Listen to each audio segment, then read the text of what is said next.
Ahiahi Marie, and welcome to the first District Planning and Regulation Committee meeting of the term. So let's get underway. First of all, apologies. I think we've got an apology from Dan. Are there any further apologies? Madam Chair, just to note that I will be responding if the page goes off due to lack of firefighters. Thank you. Duly noted, Councillor Goldsworthy. Okay. Can I please have somebody to move and second those apologies? Right. Move Tim, seconded Brent. Thank you. Favor. All in favor? Aye. And are there any conflicts of interest? There appear to be none, and there are no deputations, so we'll just get straight to the report. And I believe we've got Gina. Step right up, Gina. An application to the Heritage Fund.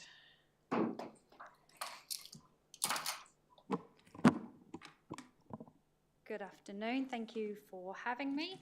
I will take the report as read. The purpose of the report is to seek your approval for the funding of an application received by the Heritage Fund.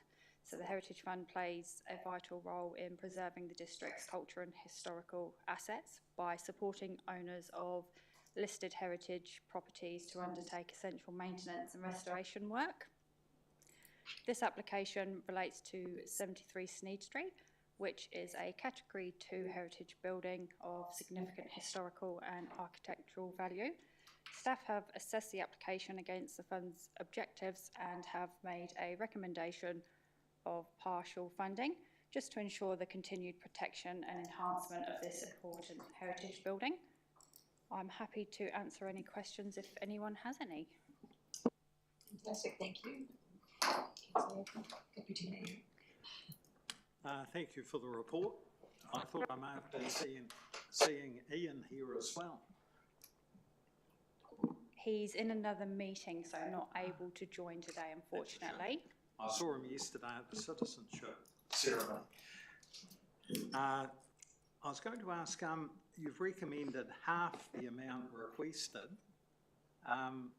In coming up with that recommendation, what sort of factors do you consider? Do you consider the applicant's ability to fund the rest of the repairs, or how does that sort of work? Unfortunately, no, we don't take into consideration the ability for the applicant to fund the other percentage of work. We do need to have some commitment from them, which is why generally we try and fund up to 50% of the project so that we can help as much as possible, but we do get that buy-in from the owners, and it doesn't always need to be by way of a shared cost.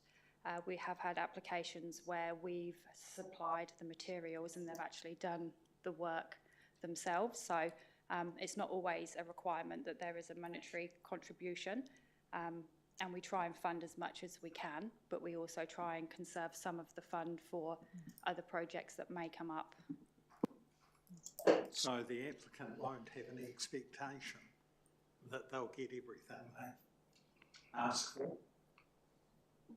No, so in the application we do have some guidelines and criteria, and one of the comments in there is that we don't usually fund 100% of applications. It's usually around 50%.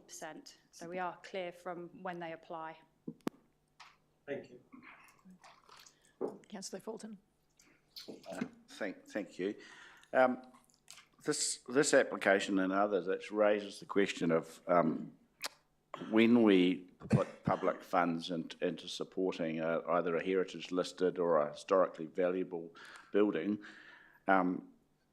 is there concurrently an opportunity to actually publicise the history of this particular property with the, particularly with the landowner's consent?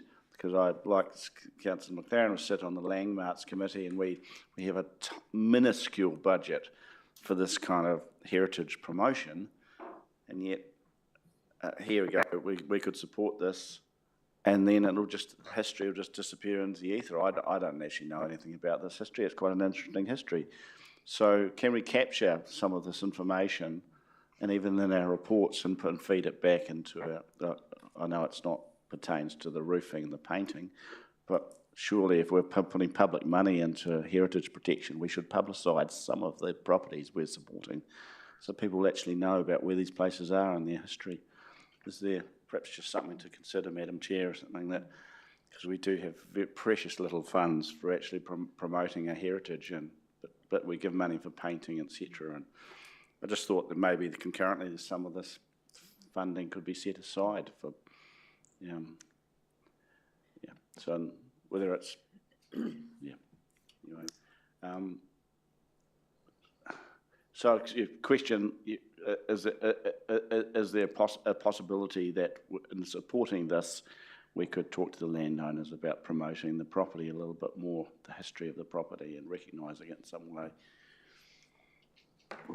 Yeah, as part of the application, the owners authorise us to, if we'd like to take elected members around to have a look at the work, we do have authority already to arrange something. Most of the owners of heritage buildings are quite happy to share. What I could do is have a discussion internally with comms around when we do approve. We do a bit of an article on, the history, the heritage, and that we are supporting to get it out there. That we're raising the profile of heritage listings. I know in some cases these property owners have a whole tranche of historical photos and papers and stuff that you can unearth. So, look, it's just a discussion that perhaps you might consider. No, thank you. You raise a very good point, Councillor Fulton. In the past, we used to have the Biodiversity Fund and the Heritage Fund all in one fund, and we split it appropriately, I believe, into two.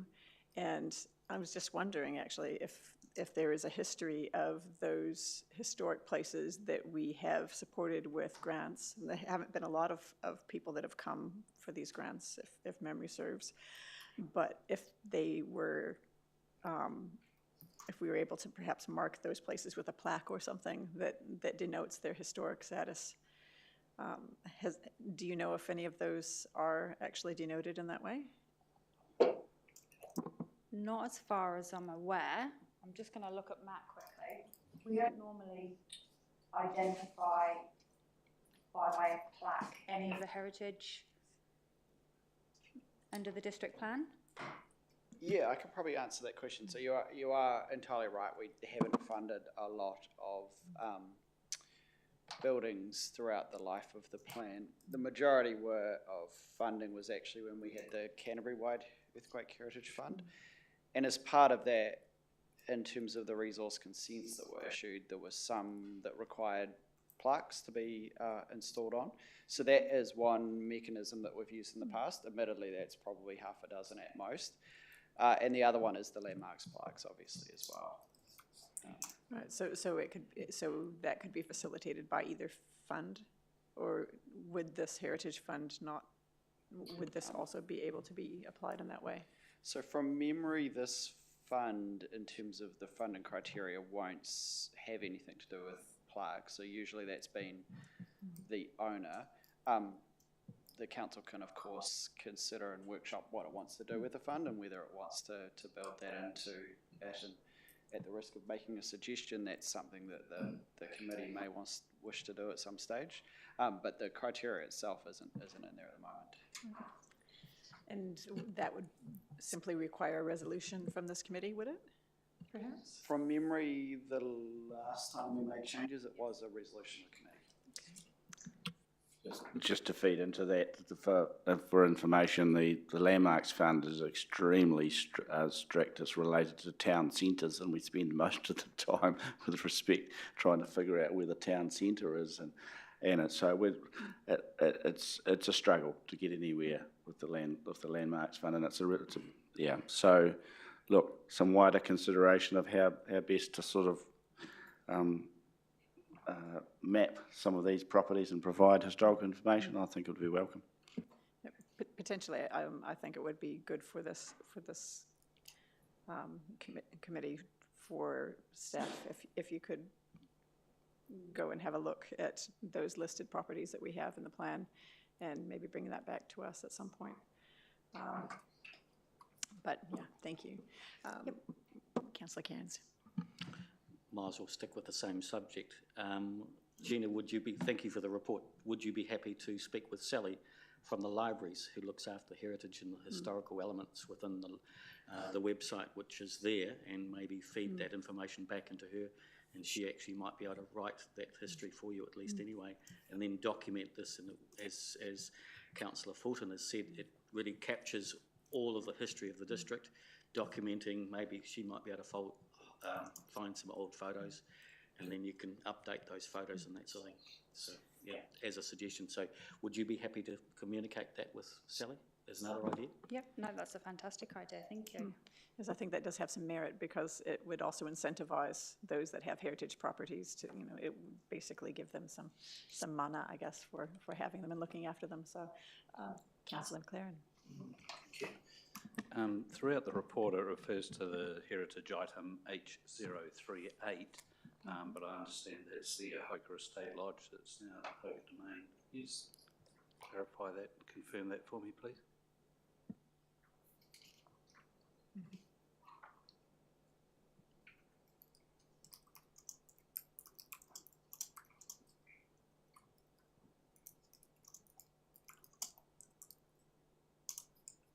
The Hoka Homestead. Did you say?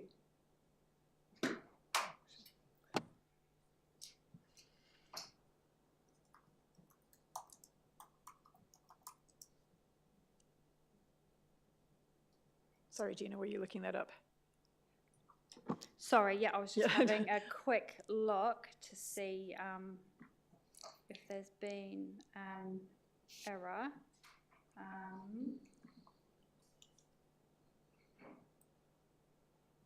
Yes, sorry, it looks like there has been an error, so it should be H018. So I've obviously entered a typo and then carried it through. Apologies, I can correct that. Yes, please. Lest we allocate funding to a different building. It's probably useful. Okay, well spotted. Are there any further questions? And I think we have a mover. Councillor Redmond would like to move, seconded by Councillor Fulton. Or did you have a question, Tim? No. Okay.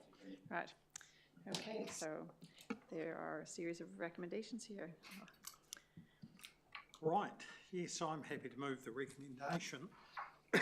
I think from memory this is category 2 listed building that does have a long history within Kaiapoi and the borough of Kaiapoi.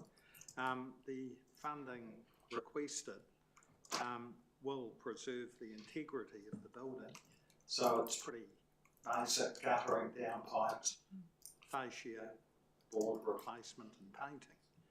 So I think that's going to help preserve the building, and it's probably essential that those works do occur sooner rather than later. So that's what the fund's here for. So I'm happy to move the recommendation. Thank you. Councillor Fulton.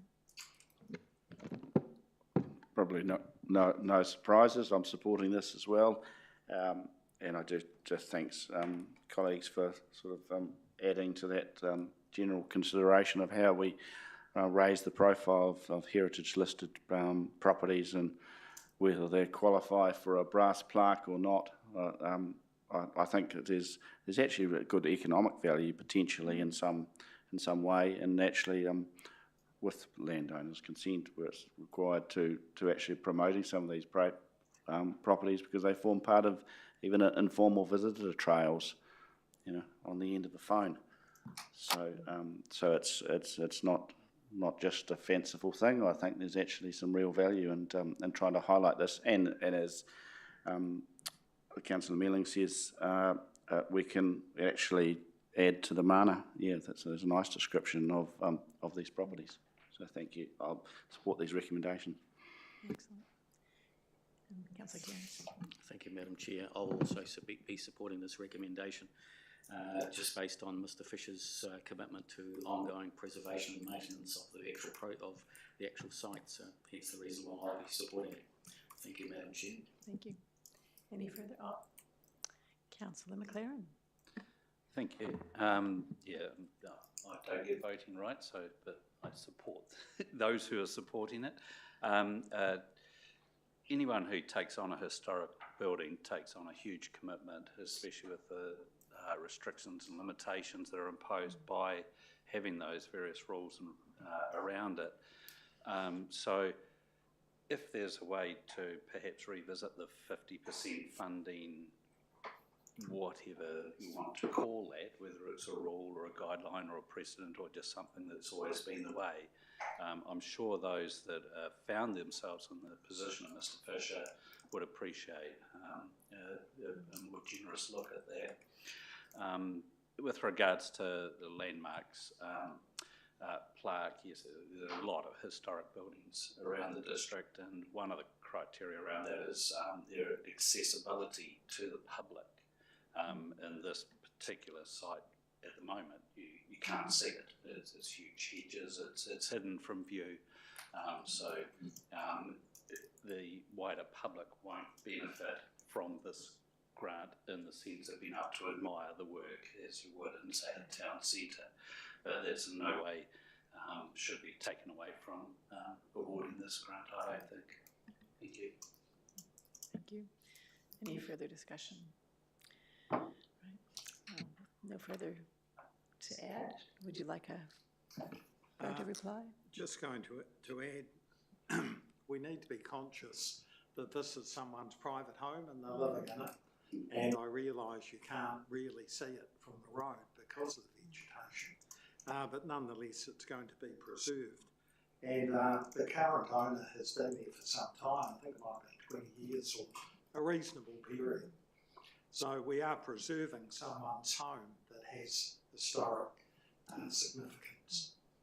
So thank you. Right, I'll put that to the vote. All those in favour? Opposed and carried. Right, thank you for that, Gina. And if you could look into the possibility of a plaque perhaps for some of those, that would be really good. Or someone look into it would be great. Thank you.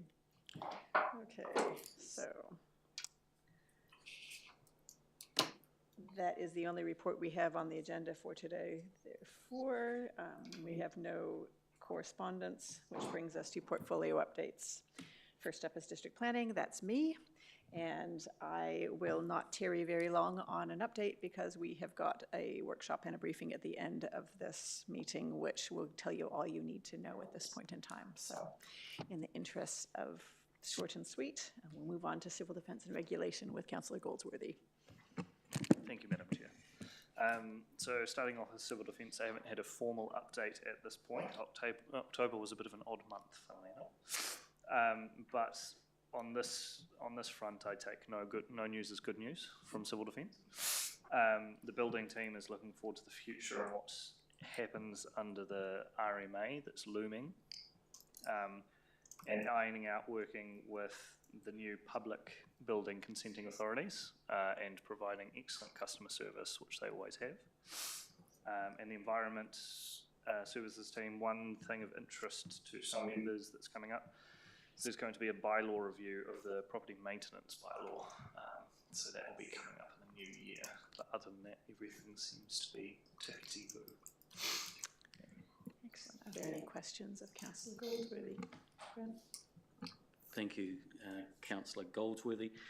The monitoring of the river during the floods or the recent flooding of the Waimakariri River, were those testing, the gauges and that sort of stuff, were they accurate or were they actually giving the correct actual volume coming down the river? Because we were expecting probably a lot more water to come down than what we ended up getting at Karaki Beach. So are they up to scratch or not? Or is that not it's probably not part of your... I might have to defer the detailed question to Kelly, if Kelly's happy to take that on. All right, thank you. So those, you're referring to the ECAN flood gauges. I think on the night, they weren't positive, so the gauge that's up around the gorge, they weren't quite sure because of, it's quite difficult to keep those in calibration with movements of the gravels within the river bed, so that changes the geometry of the river, which then changes the calibration of their flow meters. So there was a little bit of question on that. But in terms of what they were predicting and what reached the kairaki, it was what they were expecting, and it is what they were telling us throughout the evening. So their predictions were pretty spot on. What was really fortunate for us at that point in time was that it coincided with low tide. Okay. I think if it would have been at high tide, we would have had a significantly different result. But because and I think from memory, the high tide was about around 2 meters or so. And so if it was at high tide, it definitely would have breached the stop bank there. So we were quite fortunate it happened at low tide. But yes, the predictions that ECAN were providing us matched, what we actually saw. Okay, lovely. Fabulous. All right. With that, that's a good segue. Councillor Cairns, you are up next with business promotion and town centres. Thank you. I've already sent through a report, so I'll take it as virtually read with the exception of the Food Secure North Canterbury event, which celebrated their 5th year in operation, and they actually had a speaker called Anthony Deaker, who came from the Dunedin Council. He's actually part of the economic development for the council, and so they actually have a part of their economic development, our ENC, which looks at food security as an important part of economic development. And as it says there in my report, $15 million is being spent outside of the district. And maybe this is something that we could throw at ENC as maybe part of their statement of intent, as an idea. But from that, I decided to, when you go around, the next time you go around your fish and chip shop, or if you go into a restaurant, ask where their chips come from. So I went into CBK yesterday to find out where their chips came from. So can anybody guess where their chips came from? Can you imagine that they come from New Zealand? Would you imagine? Where do you think they came from? Belgium. So they came from Belgium, they went to an Asian country to be processed, and then they ended up here, and they're cheaper than you can actually buy locally. So that sort of just highlights the $15 million that's being spent in Otago, or outside of Otago, from the Dunedin residents. Just to also give you a bit of a heads up, we're still going through the promotions review with Simon and his team, and that is reviewing the amount of money that council provide to the Kaipoi Promotions Association, Rangiora Promotions, and also Exit Promotions.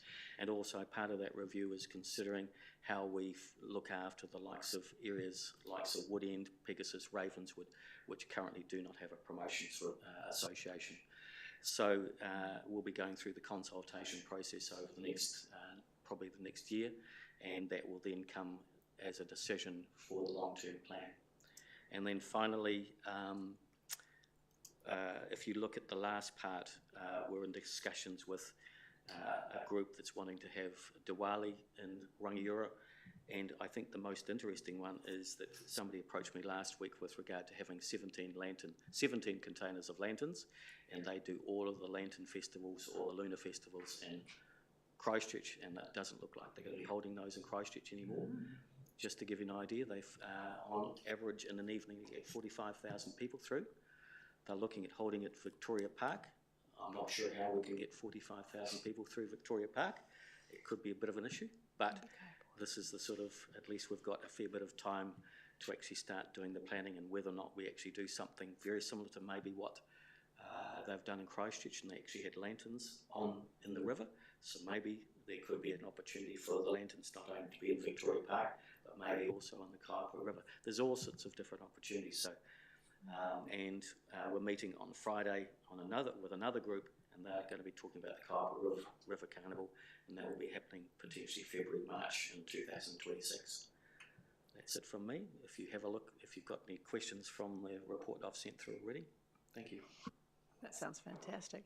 So Brent, with the Lantern Festival, when does that usually falls under the Chinese New Year? New Year. Which is usually around February-ish? Yes, and the actual owner of the containers is the one that builds the lanterns. So he actually, so if it's the year of the rat, then he'll be building a whole pile of rats and that sort of stuff. So it's, but the key factor is that from a council's perspective is to try and engage with the Chinese community and the Chinese consulate and those sort of organisations to be part of this, so it doesn't offend anybody, I suppose, from a cultural perspective. So, yeah. Could it potentially go hand in hand with the River Festival? So the River Carnival comes down is a daytime event, and it will be at high tide. So potentially, but yeah, this again. I can talk to the River Carnival people on Friday afternoon and maybe it's something that they could do for 27. Sounds like some amazing opportunities, but certainly what I've heard about the River Carnival, they're talking about drones, they're talking about lots of stuff which will not necessarily be in the river because there's a 5-knot speed limit in the river. So they're talking about things that are flying over the river, not necessarily in the river. So there's all sorts of ideas that are going to be talked about on Friday. It's apropos because if I'm not wrong, I think the rat is the first in the Chinese lunar cycle. So it's the first year, the beginning of the term, and for a new year. So that could be quite interesting. Thank you for that. Now, are there any further questions for Brent? Tim, go ahead. Oh, sure. Tricky one. No, nothing tricky, nothing you haven't heard before, probably. It is recreational cycling based. I know, at our discussions of recreational cycling, I know we've had presentations from E&C and our promotions groups about doing sort of in-town and town-to-town cycles, trails. Well, we hear all about the work of the Ashley Rakahuri and linking our towns. Surely there's a nice national cycling strategy and fund, you know, for recreational cycling to support like a loop from Kaipoi, Oxford, Lees Valley, Rangiora return. You know, this is the way that recreational cycling is going. It's the multi-day trail ride, and the key player in here, I would suggest, is Dock, and behind Oxford. They are the missing link as far as actually having people on the public estate, linking people into Lees Valley. If you can connect up the Oxford trails, then you can connect people on a multi-day, 3-4 day trail in waimakariri. And people pay a premium for these sort of things, for these experiences. So is there any way that through your auspices or the council we can organise a meeting with Doc and potentially and E&C to try and activate this kind of discussion, having cyclists on public land? And that sounds like a wonderful idea, Tim. I would also potentially bring in Nigel Cook, who runs cycle trails all over runs tours, not cycle trails, tours all over the world, and he might be, because he also runs them out of Kaipoi as well. I know they're existing, there are a lot of willing landowners up there, but they really need Doc in the conversation to link the properties, so yeah, that would be much appreciated. You're giving me more work, Sam, thank you. Thank you. Great ideas, thank you. Okay, so now that leaves us with mixed-use business and Kaipoi development with Councillor Bartle, which I have realised that we have a bit of an anomaly here, that Tim is not officially on this committee at this point in time, so we may need to have a bit of a swap around with that, but we'll address that later. But for the time being, if you've got a report for us, please, that'd be great. Thank you, Madam Chair. To be honest, I don't have a detailed report for you. The meeting this afternoon, or the briefing this afternoon, was on what was happening in this area, and there are some complex issues to work through, and I think I've had one briefing on it, and I would do it a great injustice to even try. There's a few issues it's gonna take time to work through some of those. So, fair enough. Yeah, I assume that briefing's been rescheduled, although I haven't seen a new date, but time will tell. haven't seen a new date yet, but I'm sure their governance team is working hard to find a new date as soon as possible. Absolutely, thank you. Okay, thank you for that. And that leaves us to item 7, questions under standing orders, which I don't believe there are any. Is there any urgent general business? Okay, there appears to be none. So the next meeting of the District Planning and Regulation Committee, will be held on the 16th of December, 2025 at 9 a.m. We'll see you all there.